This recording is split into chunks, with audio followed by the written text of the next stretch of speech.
चैतन्य स्वभावी भगवान आत्मा अनादि अनंत शुद्ध चैतन्य मात्र है, ज्ञान मात्र है। मैं शुद्ध चैतन्य मात्र, ज्ञान मात्र भगवान आत्मा हूँ। प्रति समय यह जागृति बनी रहे, इस जागृति का नाम धर्म है। देह की प्रत्येक क्रिया के काल में और विकल्पों के बहते प्रवाह के काल में ज्ञानी को प्रति समय यह जागृति रहती है कि मैं चैतन्य तत्व इस देह की किसी भी क्रिया में और विकल्पों के बहते प्रवाह में कहीं भी मिला नहीं हूँ। ऐसा शुद्ध चैतन्य तत्व मैं हूँ। प्रति समय स्वयं की शुद्ध चैतन्य सत्ता का बोध, आत्म जागृति ही धर्म है। चैतन्य तत्व की स्व संवेदन प्रत्यक्ष निर्विकल्प अनुभूति होते ही देह होने पर भी देहातीत दशा प्रकट होती है। इतना ही नहीं, विकल्प होने पर भी विकल्पातीत दशा प्रकट होती है। चैतन्य तत्व की निर्विकल्प अनुभूति होते ही आत्मा में अतीन्द्रिय आनंद का सागर उछलता है।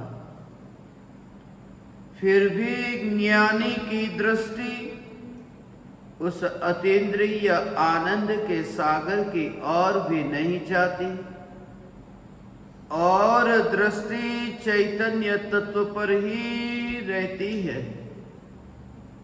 यह चैतन्य तत्व ही मैं हूँ। आनंद का सागर चैतन्य परमात्मा दृष्टि में आते ही पर्याय में भी आनंद की लहर उठती है। आनंद स्वरूप हूँ, इस स्वीकार में ही पर्याय में आनंद का भोग होता।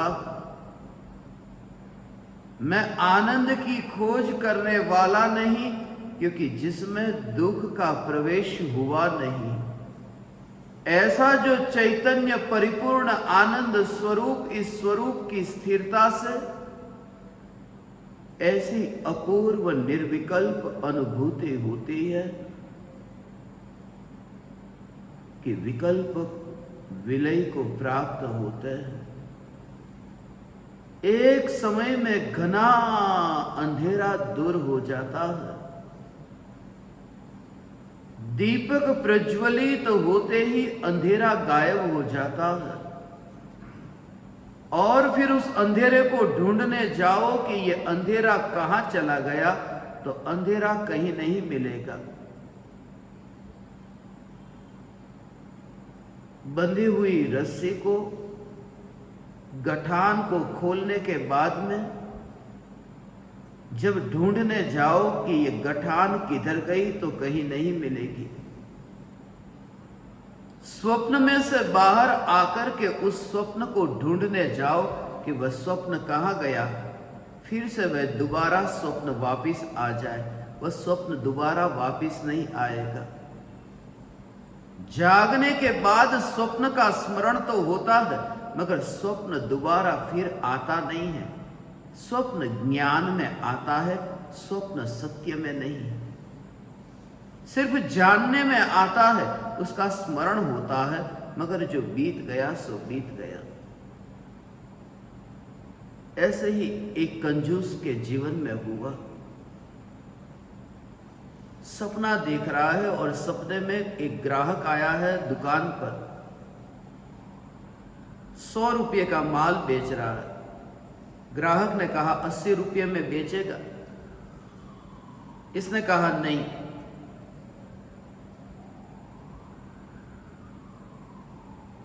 ग्राहक ने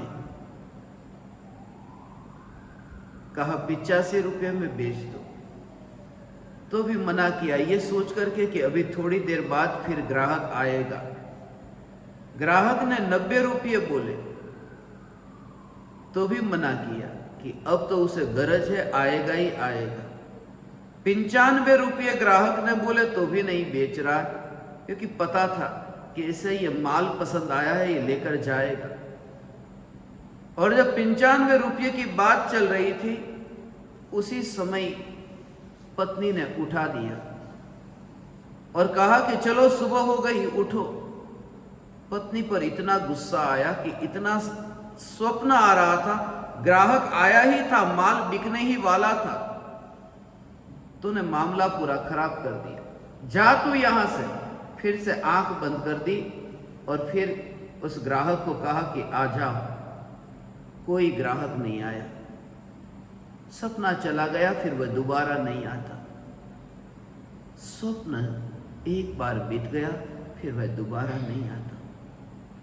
कल्पना से मुक्त हुआ, वह कल्पना के जाल में फिर दोबारा नहीं फंसता। जब आत्मा की अनुभूति हुई, जब भीतर में ऐसा अभेद निर्विकल्प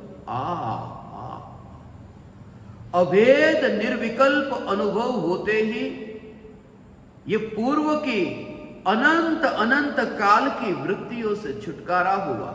एक स्वप्न चल रहा था, उससे पहले भी एक स्वप्न चल रहा था, उससे पहले भी एक स्वप्न चल रहा था, उससे पहले भी एक स्वप्न चल रहा था। यह स्वप्न की परंपरा थी। जब कोई व्यक्ति जाग जाता है तो अंतिम स्वप्न जो चल रहा था उस स्वप्न से मुक्त नहीं होता। जैसे ही वो व्यक्ति जाग जाता है कि समस्त स्वप्न से मुक्त हो जाता है, अब उसे कोई भी सपना नहीं आ सकता। हमारे सपने बदलते हैं मगर सपने छूटते नहीं।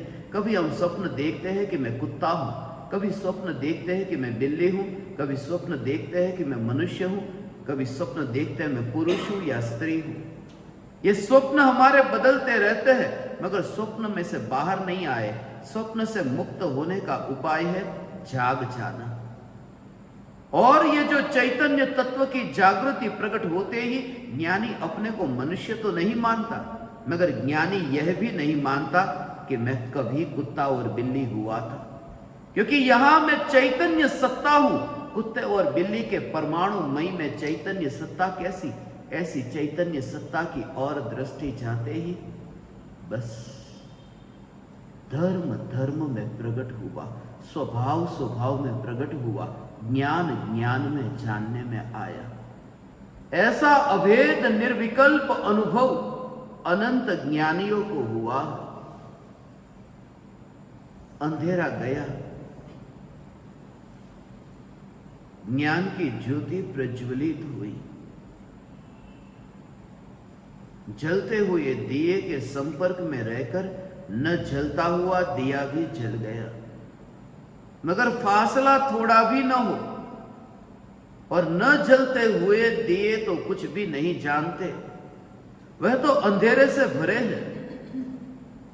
इसलिए जलते हुए दिए को ही न जलते हुए दिए के नजदीक जाना होता है, क्योंकि उससे ही तो कौन सा दिया नहीं जल रहा है उसका भी पता चलता है। अंधेरे में नहीं जलते हुए दिए कहां है उसका पता नहीं। इसलिए सद्गुरु की यह करुणा कि अज्ञानियों के पास में जाकर उन्हें बोध देने का, सदुपदेश देने का यह भाव आता है। यद्यपि ये जानते हैं कि मैं यहां कीचड़ में कहां फंस रहा हूं, मैं अपनी वन जंगल की गुफाओं की स्मशान की मस्ती को छोड़ करके इस शहर में क्या कर रहा हूं, मैं क्यों ये नीचे गिर रहा हूं, मेरे परम पद को छोड़ करके मैं यहां क्यों बैठा हूं। मगर फिर भी एक अनहद करुणा का भाव जगा है, इतना वात्सल्य जगा। ये मेरा कभी भूतकाल था, कभी मैं भी तुम्हारे जैसा था और तड़प रहा था। वो स्मरण आज भी मुझे आता है। वह स्मरण ही तो तुम्हारी ओर आकर्षित करता है, वह स्मरण ही तो मुझे तुम्हारी ओर पुकारता है। न जलते हुए दिए के पास जलता हुआ दिया पहुंचा और न जलता हुआ दिया भी जल गया। इसलिए तो शिष्य के स्तर पर जाकर के, वह जहां है वहां तक जाकर के गुरु को उस बात को समझाना होता है। इसलिए समझना बहुत आसान है, समझाना बहुत मुश्किल। देखिए, समझना स्वभाव है और समझाना आत्मा का स्वभाव नहीं है। ये तो वाणी का कार्य है और वाणी का कार्य मेरा नहीं, इसलिए सरल कैसे होगा? इसलिए समझना बहुत सरल है। गुरु को हम मास्टर कहते हैं। बहुत प्रिय शब्द है, अंग्रेजी में मास्टर कहते हैं, हिंदी में भी हम मास्टर कहते हैं। मास्टर शब्द का भाव मां का जो स्तर है, स्तर, जैसे मां बच्चे को स्तनपान कराती है तो बच्चे को ऊपर नहीं लाती, वो बच्चे के लेवल तक, उसके स्तर तक पहुंच करके बच्चे को दूध पिलाती है, उसके लेवल तक पहुंचती है। गुरु भी वह है जो शिष्य को ऊपर नहीं, उसके लेवल तक जाकर के उसे समझाते हैं, क्योंकि वे जानते हैं कि मेरे भूतकाल के अनंत अनंत दुख के काल में भी मैं भी असहाय था। बिल्कुल घने अंधेरे ऐसे जंगल में मैं खोया हुआ था, जहां जहरीले सर्प और अजगर मुंह फाड़ करके बैठे थे, जहां शेर और वाघ की गर्जना जो मैं सुनकर के आज भी कब जाता हूं, ऐसे घने जंगल में मैं फंसा था। और उस समय मुझे कोई पथ प्रदर्शक मिल गया कि यह मार्ग है इस वन से भवन की ओर जाने का, संसार के वन से मोक्ष के भवन की ओर जाने का जो मार्ग दिखा है, वह सद्गुरु इशारे से समझाते हैं। मगर डुबकी तो स्वयं को लगानी होगी, अपूर्व ध्यान स्वयं को घटित होगा, स्वयं के बल से घटित होगा। इसलिए कोई कहे कि मैं आपको ध्यान करने के लिए कहता हूं, ध्यान करो, आत्मा का ध्यान करो। लोग मुझसे पूछते हैं, मैं ध्यान करने के लिए बैठता हूं, ध्यान होता ही नहीं है। तुम ध्यान को आमंत्रण मत दो, ध्यान कब होगा उसका इंतजार मत करो। नींद के इंतजार में ही नींद नहीं आती है। कब आएगी नींद, कब आएगी नींद, उसमें ही नींद नहीं आती है। सबसे पहले तो अपनी ओर से नींद को लाने की चेष्टा छोड़ दो। अपनी ओर से जितना भी करना है वह काम तुम करो, सिर्फ नींद को बुलाओ मत। अपनी ओर से रात्रि का समय हो गया, अब तुमने अपने कमरे की खिड़की के पर्दे बंद कर दिए, बिजली बंद कर दी, अंधेरा कर दिया, बिल्कुल सन्नाटा हो गया, कोई शोरगुल नहीं, बच्चों की आवाज नहीं, खिड़की दरवाजे सब बंद करके कंबल भी ओढ़ लिया, पूरी तरह से तैयारी कर दी। और अब नींद कब आए उसके लिए अब तुम कुछ नहीं कर सकते। इतना तो तुम कर सकते थे, नींद को लाने का काम तुम नहीं कर सकते, वह अपने आप आएगी। जब ध्यान अंतर्मुख होता है, ध्यान घटित होता है, वह तो सहज होता है। परमात्मा का अंतर में अनुभव वह तो सहज होता है, उसे लाया नहीं जा सकता। सिर्फ जो किया जा सकता है वो इतना ही कि अत्यंत विनयवान होकर के गुरु के पास में बैठना। ये जो उपासना है ना, उपासना का भाव यह है कि गुरु के पास में बैठना, शांत होकर के अपने आग्रह को, अहंकार को, मताग्रह को, गताग्रह को छोड़ करके सिर्फ बैठना, उसका नाम ध्यान नहीं। वो ध्यान हो नहीं जाएगा। सिर्फ तुमने अंधेरा कर दिया, तुमने वहां पर दरवाजा खिड़की बंद कर दिया, इतनी तुमने चेष्टा की, बस गुरु के पास में तुम ऐसे ही बैठ जाओ और भाव से भर करके बैठो। वह अनुभव जो उन्हें हो रहा है, यदि तुम्हारे भीतर वह भाव होगा तो वह अनुभव तुम्हें भी वहां होगा।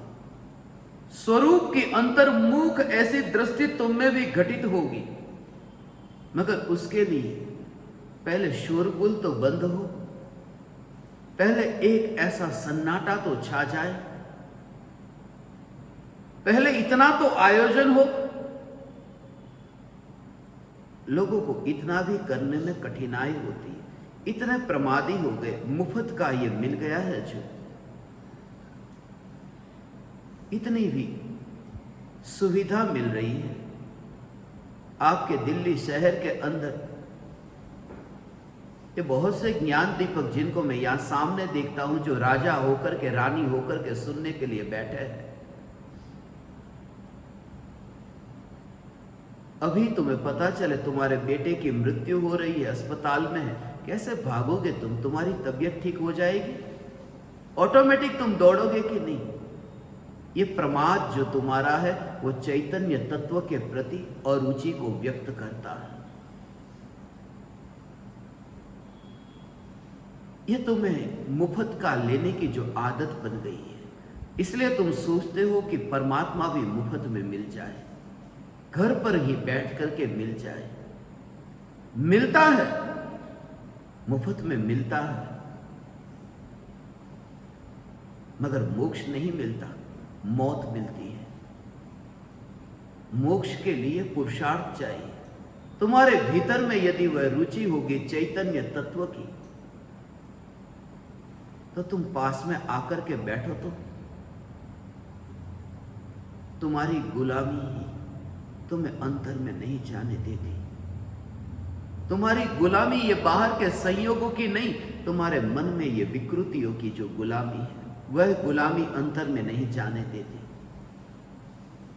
इतनी इतनी सुविधा मिली, मगर सुविधा का सदुपयोग नहीं कर सके, प्रमादी होते गए, आलसी होते गए। आज सुबह ही मुझे कोई कह रहा था, इतने तो लोग आए यहां पर इस शिविर में मेरे सामने जो बैठे सुनने के लिए, मगर ये हॉल थोड़ा खाली है, ये भी भर जाता, मगर एक व्यवस्था करते, सुबह स्वामी वात्सल्य रख देते, भोजन रख देते। मुफ्त का भोजन मिले तो 1 घंटा चैतन्य की पुकार सुनने को तैयार है। घर में खाना न पकाना पड़े तो यहां भीड़ इतनी इकट्ठी हो जाएगी। यह भजन में रुचि नहीं है, भोजन में रुचि है। ये ध्यान में रुचि नहीं है, भोगों में रुचि है। आज तक तुमने धर्म के नाम पर यह खिलवाड़ किया, धर्म के नाम पर अपने साथ में ही यह खिलवाड़ किया है।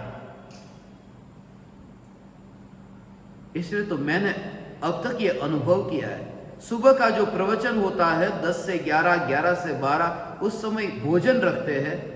उसमें यदि 500 लोग आए हो तो रात्रि के प्रवचन में 300 से ज्यादा नहीं आए हो। यहां पर ही दिल्ली में बहुत प्रवचन हुए, मुंबई में हुए, 2-2 प्रवचन हो तो रात्रि में। फिर बहाने बनाते हैं कि रात्रि में थोड़ा अंधेरा होता है, दिखाई नहीं देता। हम भी जानते हैं कि रात्रि भोजन तुम्हें मिल नहीं सकता। धर्म के लिए पूरी दुनिया में तो ये करते हो कि पार्टी में जाते हो, यदि वहां मीठा भोजन मिलता हो तो एक जगह तो ऐसी छोड़ो कि जहां पर तुम्हें भोजन न मिले और तुम जाकर के बैठो, जहां पर तुम्हें प्रभावना न मिले। लोग सत्संग के बाद में दरवाजे पर इंतजार करते हैं। मैंने इस शिविर में यहां दरवाजे पर किसी को खड़ा नहीं रखा। किसी ने पूछा आज सुबह, आपने यहां प्रभावना का आयोजन नहीं किया? प्रभावना देते ना, पैकेट बना बना करके देते, पेड़े के, नमकीन के, जो जो अलग अलग पैकेट देते, उसको प्रभावना कहते हैं। उसे ये याद ही नहीं आता कि 1 घंटे तक जो ये चैतन्य परमात्मा की पुकार मिली है, यही तो सबसे बड़ी प्रभावना है। ये जो इससे ही बड़ी और प्रभावना और होगी क्या? जो तुम अन्न की प्रभावना लेकर जाते हो वो तो 4 घंटे के बाद में तुम्हारे टॉयलेट के अंदर जाएगी, और ये जो चैतन्य तत्व की प्रभावना लेकर जा रहे हो वो अनंत काल तक मोक्ष महल में वास करेगी। हे ज्ञान दीपक, तुम गुरु के साथ खेल खेलना बंद कर दो, गुरु के हृदय में चाकू घुसाना बंद कर दो, तुम गुरु की हत्या बंद कर दो, तुम धर्म के साथ खिलवाड़ बंद कर दो, और वह भी तुम ज्ञान दीपक होकर। ये तो कभी बर्दाश्त नहीं कर सकूंगा मैं। ये चैतन्य उपध्यान शिविर, ये जितने भी ज्ञान दीपक, जितने भी साधक बैठे हैं, मैंने तो इस बार ये निर्णय जो लिया था कि अब कंप्यूटर, मोबाइल फोन ये सब बंद करके मैं स्मशान में बैठने वाला हूं। जिन्हें आना हो वह आएगा, जाना हो वह जाएगा। कल से यहां एक अद्भुत शिविर होगी, मगर उस शिविर का लाइव टेलीकास्ट न होगा, वेबकास्ट नहीं होगा। कल दोपहर में सत्संग भव्य होगा, जिनको सुनना है वो आएगा, बाकी घर पे मंजीरा लेकर के भजन करना। इतने प्रमादी मत बनो। चैतन्य उपध्यान शिविर तुम्हारे घर पर बैठे बैठे ये सुविधा मिली। पहले के जमाने में इतनी सुविधा नहीं थी जो आज है, मगर धर्म करने के लिए प्रमाद कितना बढ़ा। पहले घर में भोजन करते थे और लोटा लेकर के बाहर जाते थे, अब बाहर भोजन करते हैं और टॉयलेट जाने घर पे आते हैं। कितनी सुविधा मिल गई कि बेडरूम में ही टॉयलेट मिल गया, मगर धर्म फिर भी नहीं करते। कब करोगे? बेडरूम में सुविधा मिली अब भी नहीं करते, तो बेड पर सुविधा मिलेगी तब करोगे, बुढ़ापे में। कितनी सुविधा तुम्हें चाहिए? तुम्हारे दुर्भाग्य की महिमा मैं नहीं गा सकता। मैं तुम्हें उपासना के लिए कहता हूं कि गुरु के पास जाकर चुपचाप बैठना, परमात्मा का इंतजार मत करना कि कब ध्यान ढलेगा। ध्यान ढलेगा, ध्यान ढलेगा, मगर तुम तैयार तो रहो, तुम तैयार तो रहो, तुम बीच में मत आओ, वह आ ही रहा है। तुम अपने विकल्पों को बीच में मत जोड़ो। डायोजनीस ने सिकंदर को कहा था ना कि एक ही काम करना, कि किसी पर सूरज की रोशनी आती हो तो उसके बीच में मत आना। डायोजनीस तो सूरज की धूप ले रहा था, सिकंदर बीच में खड़ा हो गया। यूनान के नदी तट पर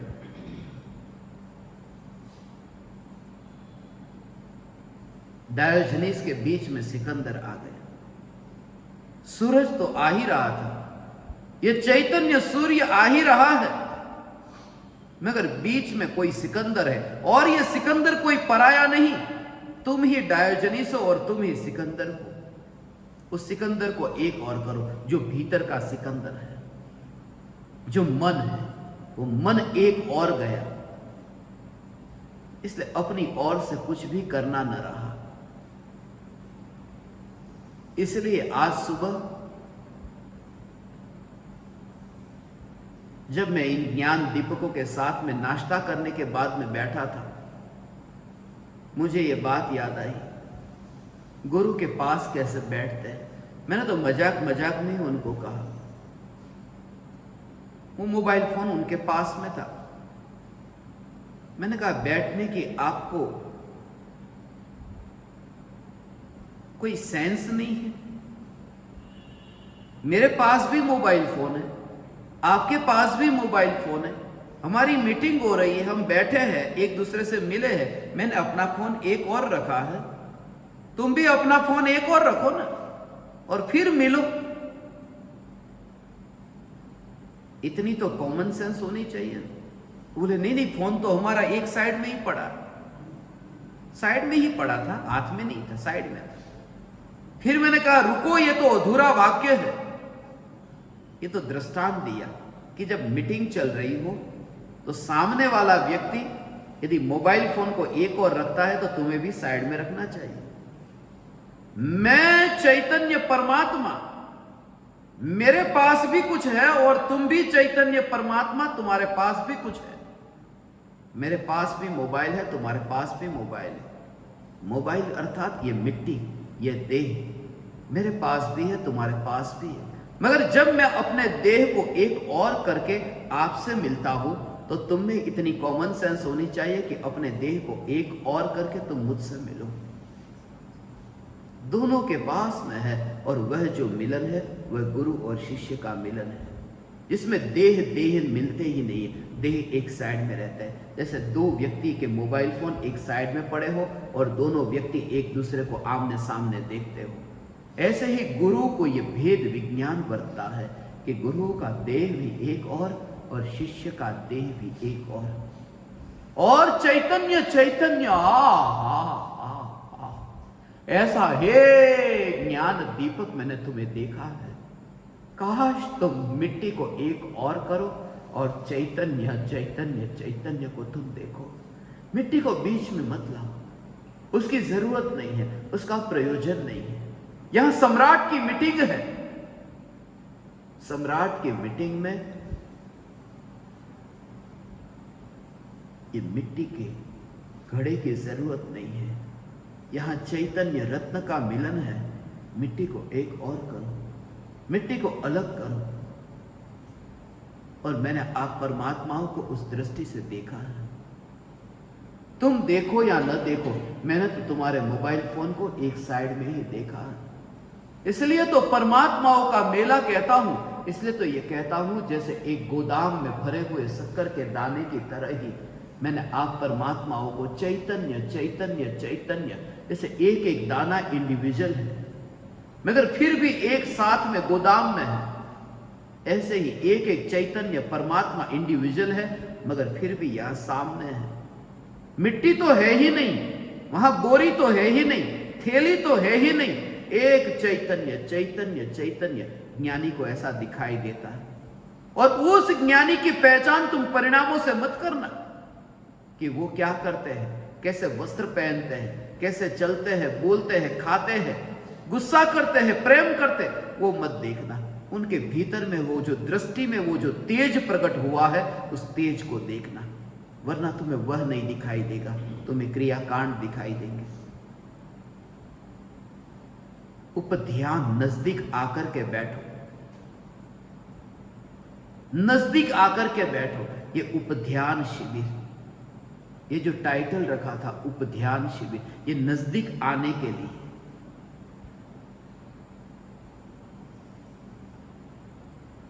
पाने के लिए कुछ भी नहीं करना।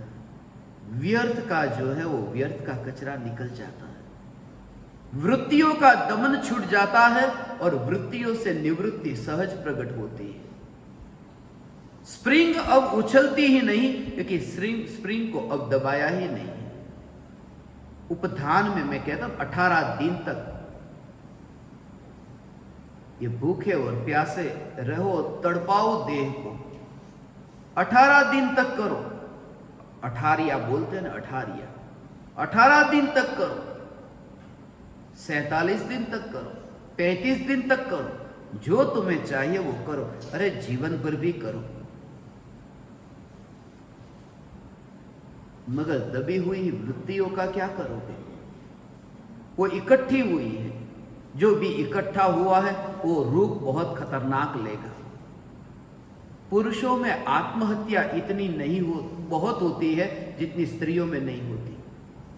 पुरुष छोटी छोटी बात पर, आप देखते हो सुनते हो ना कि पंखे पर लटक करके फांसी लगा दी अपने आप को ही और आत्महत्या कर ली, जहर खा लिया। जितने भी किस्से तुमने पढ़े होंगे वो किस्से जो है वो पुरुषों की संख्या ज्यादा होगी और स्त्रियों की कम होगी।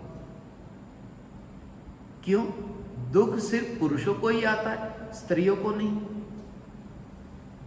पुरुष में एक कमजोरी है जिसकी वजह से पुरुष आत्महत्या अधिक करता है। लगता है स्त्री कमजोर है, मगर वो कमजोर नहीं, वो कमजोरी है रोना। स्त्री बहुत रोती है, बात बात में रोने लगती, कुछ भी हुआ तो रोने लगती। पुरुष की आंख में से आंसू नहीं निकलते, और जिनकी आंख में से वो आंसू नहीं निकलते तब वह दुख इतना इकट्ठा हो जाता है, इतना भर जाता है कि सहन नहीं हो पाता और आत्महत्या करने को मजबूर कर देता है। स्त्री रोकर के दुख को निकाल देती है, इकट्ठा कचरा नहीं करती, कचरे को इकट्ठा नहीं करती, इसलिए वह उस लेवल तक नहीं पहुंचता कि लाव में मर ही जाओ। इसलिए स्त्रियों में जितना रोना होता है वही कारण है कि स्त्री आत्महत्या नहीं करती। दमन नहीं किया, सप्रेस नहीं किया, रो करके बाहर व्यक्त कर दिया जो था वह।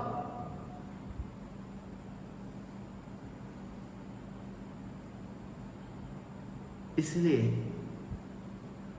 मैं रोने वाले को ज्यादा चुनता हूं। रो करके अहंकार झुका है यह खबर देता है। सिर्फ आंसुओं में ही गीत उतरते हैं। जितने भी गीत बने होंगे कवियों के, वो आंसू के काल में। मैंने तो जितनी भी भक्तियां लिखी है वो आंसू के काल में ही लिखी है।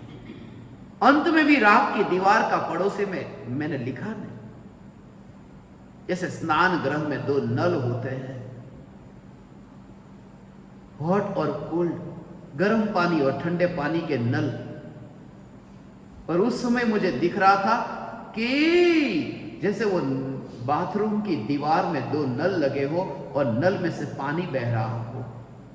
उस समय मैं देख रहा था कि यहां पर भी दीवार है और दीवार में ये दो नल लगे हैं और दो में से पानी कैसे बह रहा है। मैं दोनों आंखों को दो नल के रूप में देखता था और राख की बनी हुई दीवार के ऊपर ये दो नल में से आंसू जब बहते, इसलिए मैंने ये लिखा। उस समय तो गर्मी के दिन थे, अप्रैल महीना चल रहा था, और वह भी गुजरात की गर्मी। कि ये गर्मी के दिन में इतनी बरसात क्यों हो रही है।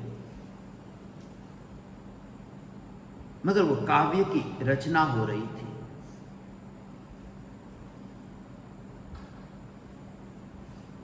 विरह में बहुत रोना होता है, और जितना विरह में रोना होता है उसके लिए अब परमात्मा दूर नहीं है, क्योंकि विरह ही उसको इतना खटकता है कि परमात्मा तक जाने को मजबूर कर देता है।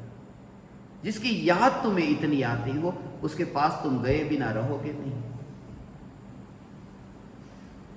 ये चैतन्य चैतन्य चैतन्य, ये विरह अनंत सिद्धों से विरह, अनंत अनंत अनंत सिद्ध परमात्माओं से विरह। मिलन भी होता है अनंत से और छुटकारा भी होता है अनंत से।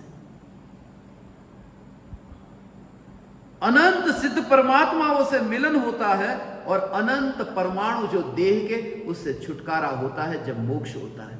अनंत से छूट जाता है और अनंत के पास जाता है। मगर वह ध्यान जो घटित होता है वो सहज घटित होता है। उसके लिए प्रैक्टिस नहीं करनी, उपध्यान की प्रैक्टिस नहीं होती। उपध्यान की ये देह को मैं अब अलग करके देखूं।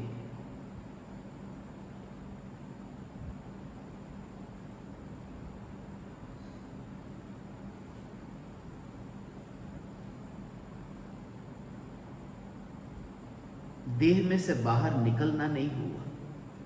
देह तो देह की जगह पर रहा। खून तो दौड़ता रहता है नसों में। ध्यान में लीन हुआ, दौड़ता खून ठहर नहीं जाता, वह तो दौड़ता ही रहता है। उसमें कोई परिवर्तन करने नहीं गया।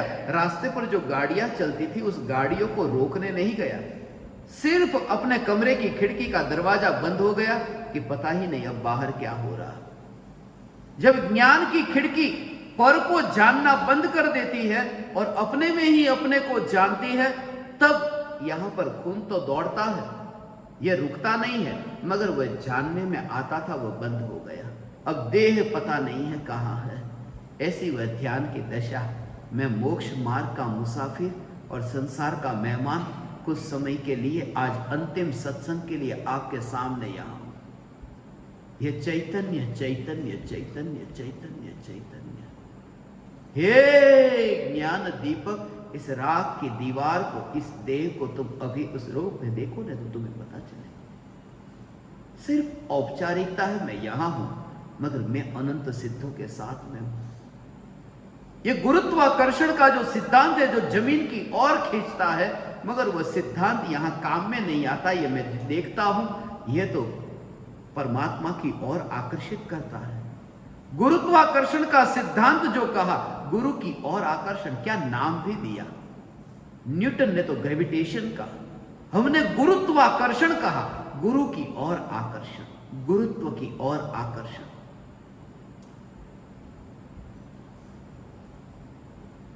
मगर ज्योति ऊपर की ओर जाती है, वहां गुरुत्वाकर्षण का नियम काम में नहीं आता, आ ही नहीं सकता। ऐसे ही जब ज्योति में गुरुत्वाकर्षण का नियम काम में नहीं आता, तो ये तो ज्ञान की ज्योति है, उसे गुरुत्वाकर्षण से क्या लेना देना, ये तो सिद्धों की ओर आकर्षित होती है। मैं तुम्हारा इंतजार करूंगा, मैं तुम्हारा इंतजार करूंगा, आओ तुम, आओ तुम, आओ तुम। पहले नहीं करता था, बचपन में ऐसा होता था।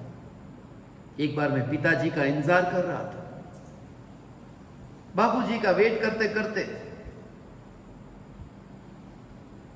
बोले मैं इतने बजे आ जाऊंगा, तू इधर खड़ा रहना।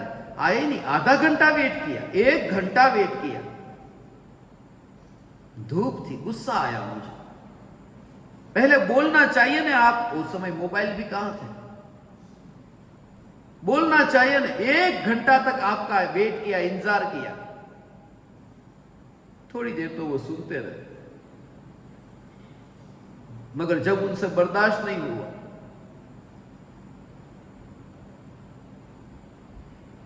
उन्होंने कहा चुप हो जा, तूने 1 घंटा इंतजार किया, मैंने तेरे लिए 9 महीने इंतजार किया, कब आएगा, कब आएगा, कब आएगा। तब से मैं चुप हो गया, तब से मैं इंतजार करता हूं, तब से मैंने इंतजार करना शुरू कर दिया, तभी से मैं सीखा। इसलिए मैंने परमात्मा को जल्दी नहीं बुलाया, जल्दी बुलाने में गर्भपात हो जाता है, 5 महीने में बच्चा बाहर आ जाए, मरा हुआ निकलेगा। इसलिए जब अपने समय पे आए तब आए।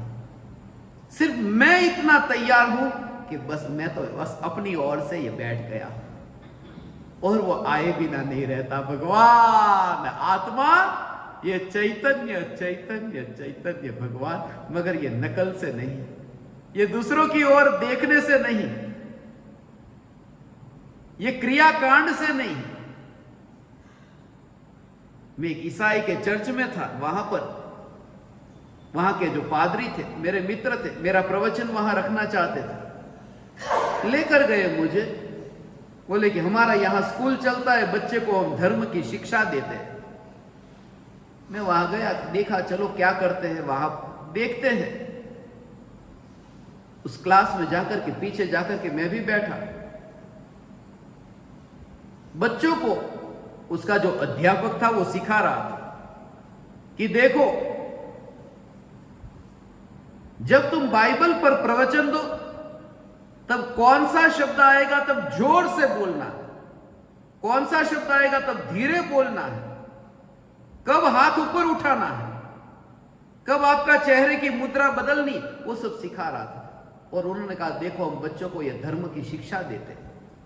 बोले ये धर्म की शिक्षा है, ये धर्म की कक्षा नहीं है, ये तो एक्टिंग की कक्षा है कि एक्टिंग कैसे करना है, कहां ज्यादा बोलना, कम बोलना, कौन सा शब्द जोर से बोलना, धीरे से बोलना, ये धर्म नहीं है, ये एक्टिंग है।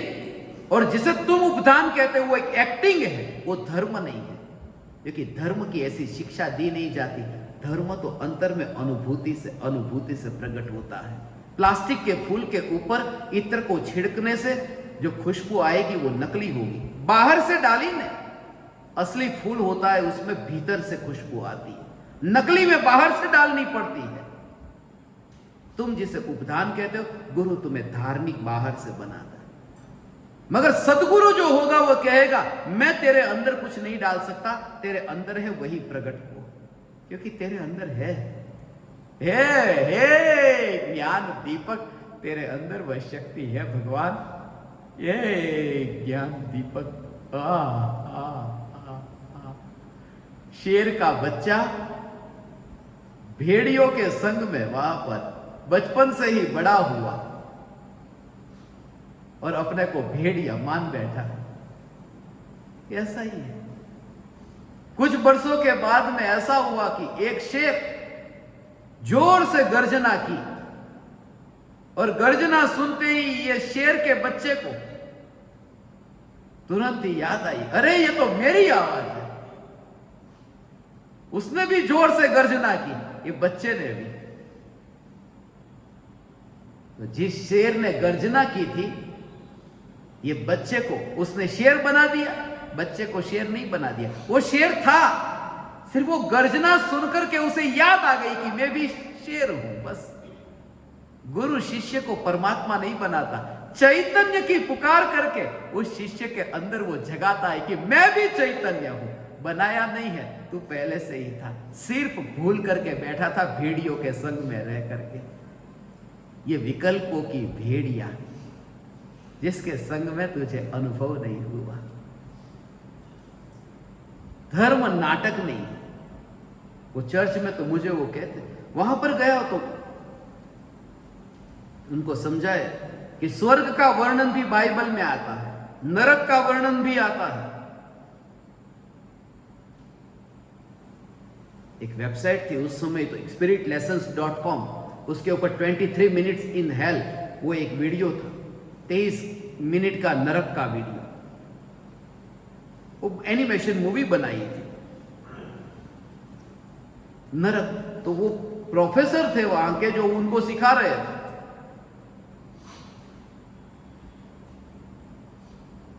कि जब स्वर्ग का वर्णन आए तो तुम्हें कैसा चेहरा बनाना है। स्वर्ग के राज्य का जब वर्णन आए तो तुम्हें अपनी आंखें बिल्कुल ऊपर चढ़ा देनी है। स्वर्ग ऐसा है, ऐसा ऊपर करके वो ऐसा सिखा रहे थे। फिर उन्होंने मुझे पूछा कि आप कुछ बताइए।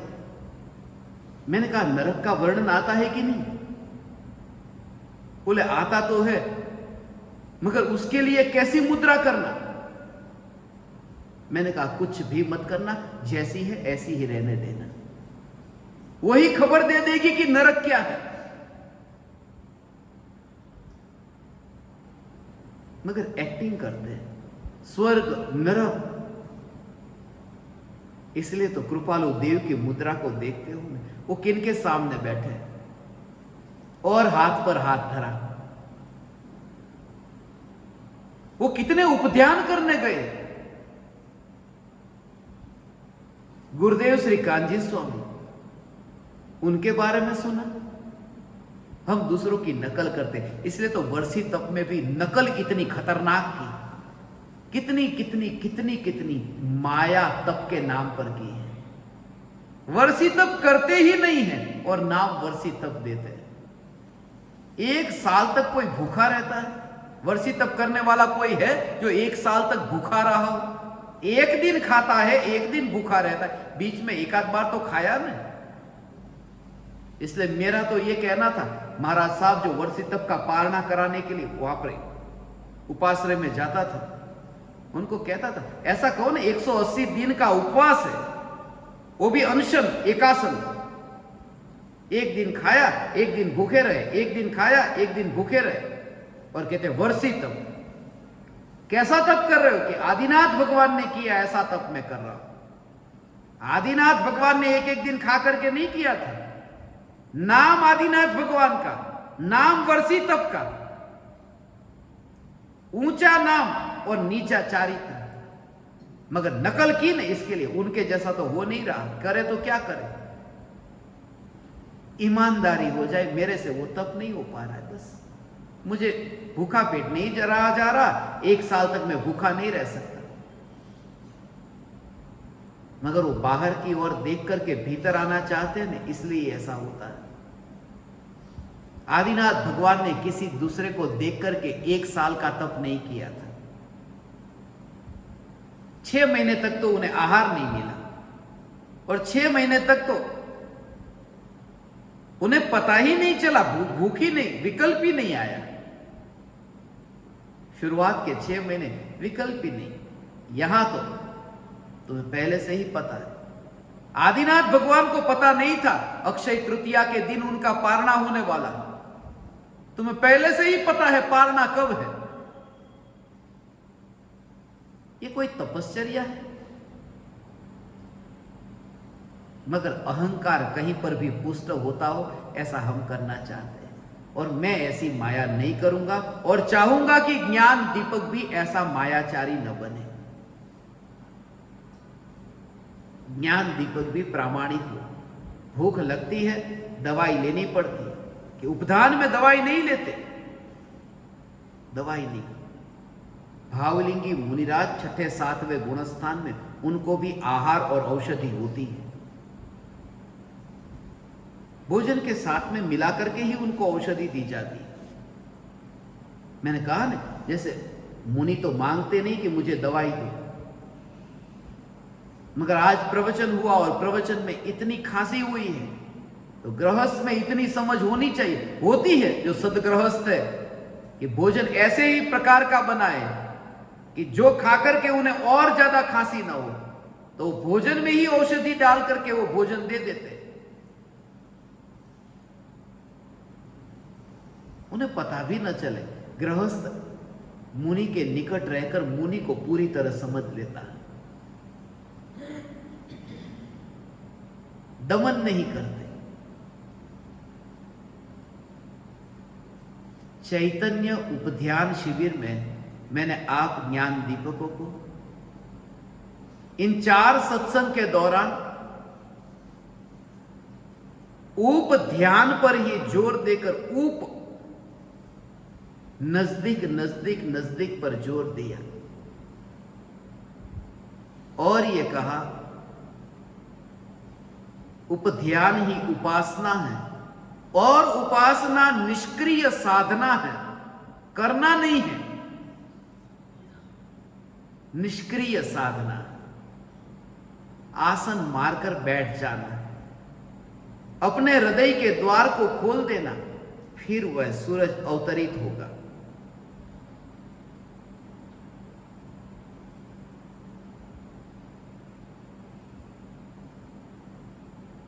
उपध्यान एक ऐसा तप है जो अनंत काल तक टिक कर रहता है। एक आसन अनंत काल तक नहीं करते। वस्तु गिनकर खाना यह अनंत काल तक मोक्ष में नहीं होगा। आयंबिल अनंत काल तक नहीं होगा। कायिक क्लेश अनंत काल तक नहीं होगा। एक तप ऐसा है जो अनंत काल तक है, वो ये उपध्यान है। ध्यान एक ऐसी तपश्चर्या है जो अनंत काल तक नहीं छूटता। इसलिए जब अंतर्मुहूर्त तक आत्मा के ध्यान में कोई लीन होता है और केवल ज्ञान होता है तो ध्यान छूटता नहीं, वही ध्यान अनंत काल तक रहता है। कितने दिन के तप की लिमिट लेकर के नहीं, अनंत काल तक मैं अब आत्मा में। क्यों? क्योंकि दुख होता ही नहीं है तो बाहर आए क्यों? मैंने अपना हाथ ऐसे रखा है और जब हाथ थक जाए तो मैं अपने हाथ को ऐसे हिलाऊंगा। जब ये रख करके हाथ थक जाए तो मैं हाथ को ऐसे हिलाऊंगा। ये जो मूवमेंट है वो इस बात को बताती है कि मुझे तकलीफ हो रही है। जब तकलीफ ही नहीं है तो मूवमेंट क्यों? इसलिए सिद्धशिला पर पहुंचकर मोक्ष पाकर के आत्मा यहां वापिस नहीं आता, क्योंकि दुख हो तो कुछ नया करने का भाव आए। वहां आनंद ही आनंद है। इसलिए तो ऐसा इतना भी थोड़ा भी विकल्प नहीं हो। गति का भी, चंचलता का भी, योग की चंचलता भी जहां नहीं रही, ऐसा अयोगी सिद्ध परमात्मा, वह दशा हमारी होगी, होगी, होगी भगवान, होगी। एक चैतन्य पर जोर रख करके बस थोड़ा साहस जगाओ। मैं अपरिणामी चैतन्य हूं। पर्याय से जोर, जो पर्याय पर इतना जोर है, अवस्थाओं पर, क्षणिक पर जोर है, वह जोर मिट जाए। पर्यायी वकील बनती है। ये वकील बनना बंद कर दो। लोग वकील बनते, तुम पर्याय के वकील मत बनना। पर्याय के वकील मत बनना। ध्यान कहां होता है? पर्याय में ही तो होता है ना। यह पर्याय की वकालत की। सुख कहां प्रकट होता है? पर्याय में ही तो होता है ना। आश्रय कौन लेती है? पर्याय ही तो लेती है ना। ढलती कौन है? पर्याय ही तो ढलती है ना। उल्लास कहां आता है? पर्याय में ही तो आता है ना। परिवर्तन किसमें होता है? पर्याय में ही तो होता है ना। और प्राप्ति कहां होती है? पर्याय में ही तो होती है। ये कर कर करके पर्याय पर जोड़ दिया। ज्ञानी कहते हैं कि ये सब होता होना पर भी तुम्हारा जोर कि पर्याय में नहीं हूं, मैं ध्रुव चैतन्य हूं, तो पर्याय का वकील मत बन। ये सब जानकर के तू पर्याय को एक और रख और ध्रुव ध्रुव ध्रुव पर जोर दे। ऐसा है। ओ ध्रुव पर जोर। बोलो, कल का क्या विचार है अब आपका? कल क्या करेंगे? कल क्या होगा? होगा होगा वो पर्याय में होगा। आज और कल ये सब पर्याय। सम्यक दृष्टि को ऐसा जोर है। अनंत काल तक क्या होगा ना, उसकी चिंता नहीं। कल क्या होगा, परसों क्या होगा, 10 दिन बाद क्या होगा, ऐसी चिंता नहीं हो। क्या होगा उसकी चिंता नहीं। कि क्यों चिंता नहीं है? क्या होगा क्या होगा क्या होगा उसकी चिंता नहीं, क्योंकि मैं वह हूं जिसमें कुछ होता नहीं है, जो है। जब होता ही नहीं है तो क्या होगा उसकी चिंता कैसे होगी? ऐसा ध्रुव ज्ञायक मैं हूं। ये ध्रुव ज्ञायक। इतना पर्याय के वस्त्र को एक और रख करके नग्नता का अनुभव होता है, तब मुनि पद अंगीकार सहज होता है। ये पर्याय में मुनि होता है। ऐसा मुनि धर्म अंगीकार होगा, मगर भीतर में नग्नता का अनुभव तो हो।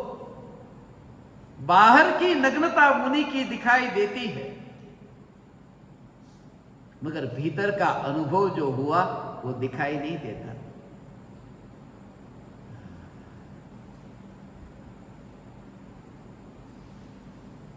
इसलिए तो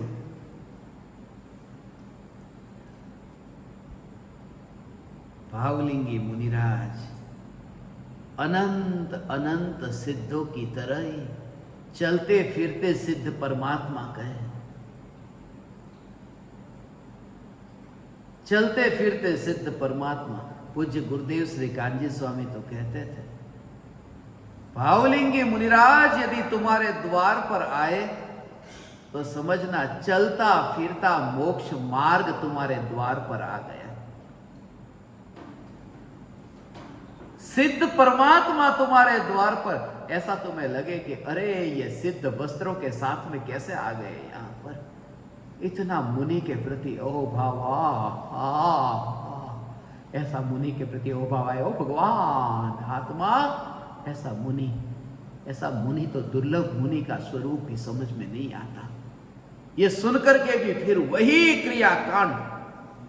पता है कपड़े पहने, पता है चप्पल पहनी, पता है गाड़ी में जा रहे, पता है व्हील चेयर में जा रहे, पता है सब मुनि शिथिलाचार इतना बढ़ गया। ऐसा हो कपड़े की चप्पल आ गई। कपड़े की चप्पल 50 साल पहले किसी को दिखती नहीं थी। 50 साल कपड़े की चप्पल। ये मुनि धर्म में कपड़े की चप्पल कहां आ गई? कपड़े ही नहीं थे, कपड़े की चप्पल कहां आ गई? और तर्क क्या देते कि पहले के जमाने में नहीं थी, अभी जरूरत है। क्योंकि पहले के जमाने में डामर के रोड नहीं थे ना, अब डामर के रोड आ गए। पहले सादी मिट्टी थी तो वहां चप्पल की जरूरत नहीं थी कपड़े की। जहां डामर का रोड आएगा तो गरम गरम होगा तो कपड़े की चप्पल मुनि को पहननी पड़ेगी। तुम्हारे जैसा मूर्ख कोई नहीं। महावीर भगवान को केवल ज्ञान में नहीं पता था कि 2500 साल के बाद डामर के रोड आने वाले हैं, तो आगम में लिख के जाते कि कपड़े की चप्पल पहनना। उनको केवल ज्ञान नहीं था। मगर ये नग्न भाव, मुंड भाव, स्नानता, ये निर्ग्रंथ मुनि धर्म क्यों कहा? पंचम काल के अंत तक कोई विरला इस रहस्य को समझेगा।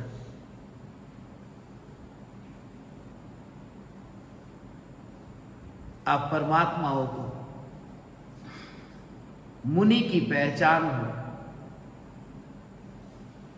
जीवंत मुनि मिले पहचान लेना, वरना मृत मुनि की तस्वीर के सामने बैठ करके कुछ नहीं होगा।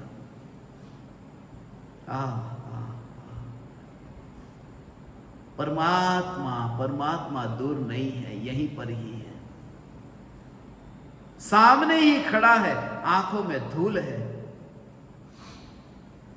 थोड़े आंसू टपक जाए, वो धूल गिर जाएगी, बह जाएगी। और यहां तो धूल भी ज्यादा नहीं है, एक ही कण है, एक ही रजकण है, वो मिथ्यात्व का कण है। एक छोटा सा कण है, मगर छोटा सा कण भी बड़े बड़े विराट पहाड़ को देखने में बाधक बन जाता है। पहाड़ को नहीं देखने के लिए पहाड़ से ऊंचा पहाड़ नहीं चाहिए, आंख में एक छोटा कण होगा तो पहाड़ नहीं दिखता। यह चैतन्य परमात्मा इतना विराट है, मगर मिथ्यात्व का कण जो दृष्टि में है, बस वह ढल जाए, वह गिर जाए। और गुरु के ज्ञान की औषधि, जब मेरी आंख में कोई कण गिरता था तो बाहर वो शक्कर के दाने अंदर डालती थी, दाने खटकते थे आंख में, मगर पिघल जाते थे और वो कण को लेकर के बाहर निकल जाते थे। ये गुरु के ज्ञान की औषधि खटकेगी, मगर तुम्हारे मिथ्यात्व के कण को लेकर के निकलेगी। फिर वो कण भी गया, वो औषधि भी गई, बस तुम स्वस्थ हुए। कपड़े पर लगा हुआ मैल भी गया, और मैल को निकालने के लिए जो साबु लगाया था वो साबु भी गया। मैल भी छूटे और साबुन भी छूटे। गुरु की औषधि साबुन की तरह है, जो शिष्य के मैल को धोने के लिए साबुन का काम करती है। मगर एक समय ऐसा आता है कि विकार भी छूटता है और वाणी भी छूट जाती है। ऐसी परम दशा तुम्हारी प्रकट हुई। दिल्ली में ये 2 दिन के लिए 19 और 20 का सत्संग रखने का भाव आया, यह सोच करके कि ज्ञान दीपक परिवार दिल्ली वालों को अपने घर में बैठे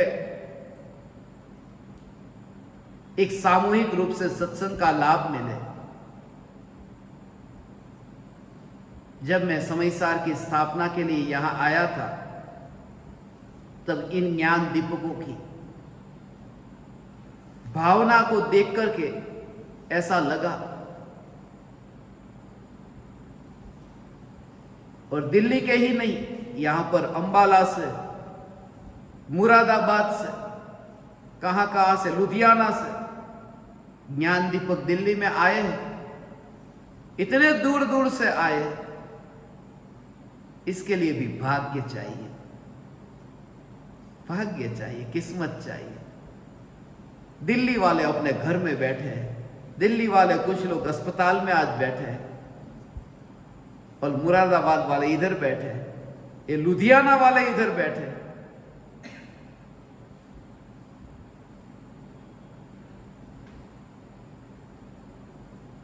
ऐसा ही है, मैं हमेशा कहता हूं, भरत चक्रवर्ती जब आदिनाथ भगवान की दिव्य ध्वनि खिलती थी ना,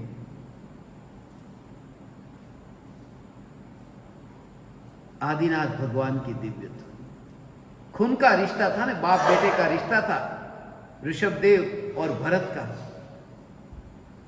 और जिनके साथ में कोई खून का रिश्ता नहीं था, ऐसे कुत्ते और बिल्ली, ऐसे गाय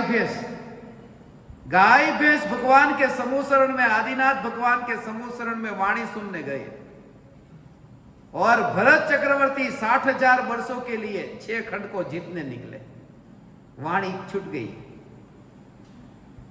वो वाणी खून के रिश्ते से नहीं सुनने में आती, उसके लिए महापुण्य का उदय चाहिए।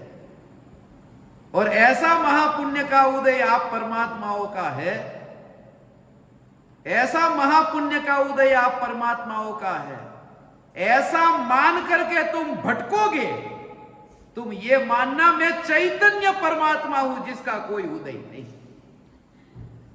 ऐसा चैतन्य चैतन्य चैतन्य जिसका बंध नहीं, तो उसका उदय कैसे आएगा? 4 दिन का सत्संग 4 दिन का इसलिए ही रखा।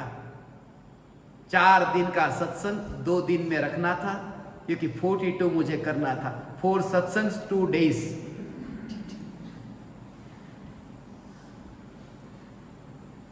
और 4 दिन का सत्संग मुझे रखना था, क्योंकि मैं हमेशा 4 बजे का सम्यक दर्शन का दृष्टांत देता हूं। आज कोई पूछ रहा था ना, ये 4 बजे का क्यों दृष्टांत देते हो? तब समय कम था, मैंने इसलिए शॉर्ट में कह दिया कि दीपक का जो डी आता है वो चौथा अक्षर है, और दिल्ली का डी भी चौथा अक्षर है, इसलिए 4 बजे 4 सत्संग।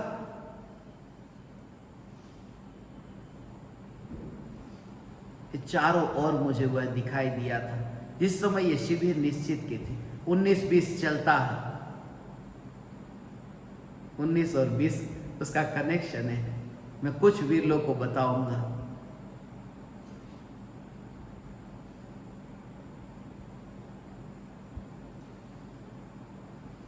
फोर डी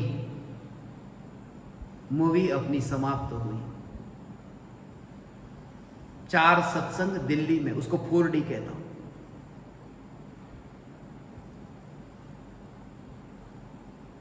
इस शिविर पर हुए सब सत्संग को आप अपने घर पर सुनना, और इस शिविर में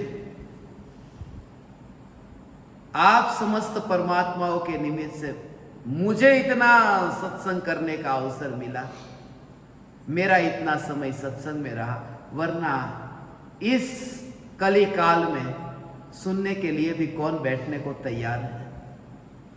वरना अभी मैं कहां होता। इतना तो चैतन्य चैतन्य चैतन्य की पुकार करने का अवसर मिला। इन दिनों में यदि मेरे द्वारा ये उपध्यान का स्वरूप बताते समय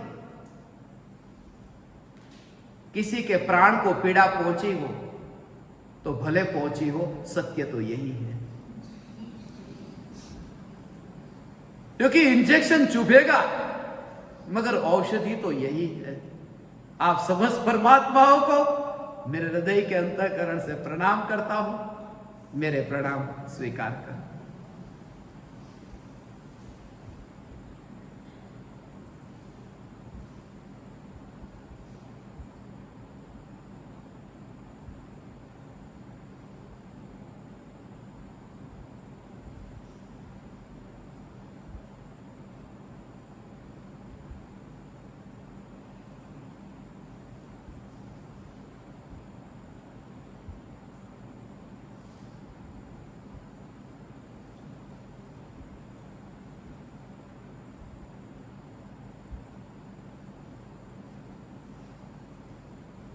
अहो अहो श्री सद्गुरु करुणा सिंधु अपार, इस पामर पर प्रभु किया अहो अहो उपकार, अहो अहो